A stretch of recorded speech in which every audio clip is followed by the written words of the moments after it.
এটা যেটা আপনি প্রশ্ন করলেন, এটা একটা পলিটিক্যাল ইস্যু, বাংলাদেশের রাজনৈতিক ইস্যু। যদিও যেহেতু আমরা বাংলাদেশে বসবাস করি, শুধু বাংলাদেশের স্বাধীনতা এবং সার্বভৌমত্ব অবশ্যই ফার্স্ট প্রায়োরিটি।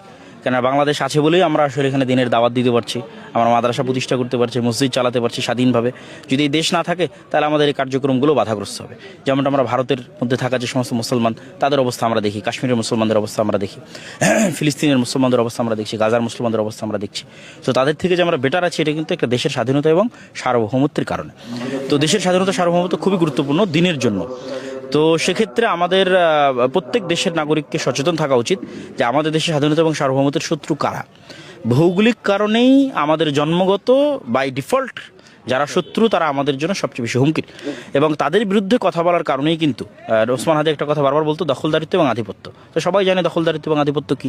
তাদের বিরুদ্ধে কথা বলার কারণেই কিন্তু আসলে তাকে গুলি করে হত্যা করা হলো, এবং এতদিন পার হয়ে যাওয়ার পর আসামি গ্রেফতার হলো না। এটাই সবচেয়ে বড় কারণ যে এটার সাথে দেশি এবং বিদেশি একটা বড় ধরনের ষড়যন্ত্রের যোগ সাজশ আছে।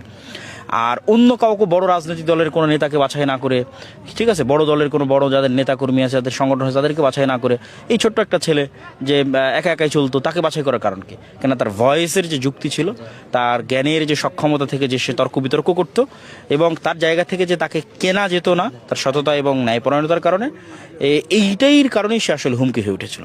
তো আমাদের এটার সমাধান কি? তাৎক্ষণিক কোনো সমাধান নেই।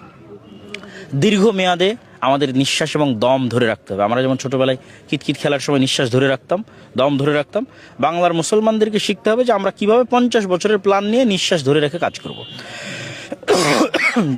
যেটা আসলে ওসমান হাদি শুরু করেছিল। সেটা হচ্ছে যে ওই মানের জ্ঞান অর্জন করা, ওই মানের তর্ক বিতর্ক শিখা, ওই মানের স্কিল ডেভেলপ করা।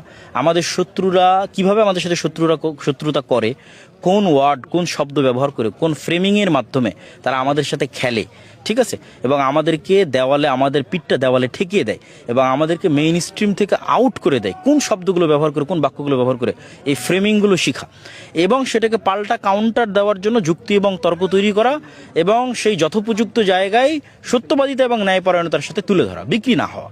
আমাদের দেশের রাজনীতিবিদদের সবচেয়ে বড় সমস্যা হচ্ছে এরা অতি দ্রুত বিক্রি হয়ে যায়। গোলামির স্বভাব তাদের রক্তে রক্তে এবং রন্ধ্রে রন্ধ্রে। এরা যখন ক্ষমতার জন্য যা ইচ্ছা তাই করতে পারে, ফলত তাদের উপর ভরসা করা খুব কঠিন। এই জন্য আমাদের এরকম আদর্শবান তরুণ লাগবে যারা চরম লেভেলের জ্ঞানী হবে, চরম লেভেলের মেধাবী হবে, উপস্থিত তর্ক বিতর্কে পারদর্শী হবে, ইংরেজি এবং আরবি সকল ভাষায় পারদর্শী হবে, আবার শত্রু সম্পর্কে খুব ভালো জানবে, এবং তাদের সাথে ফাইট এবং কাউন্টারও দিতে পারবে, এবং নিজ আদর্শে কখনো ছাড় দেবে না। সালাফি কনফারেন্স আমরা জামিয়া সালাফের পক্ষ থেকে প্রতি বছর আয়োজন হয়ে থাকে।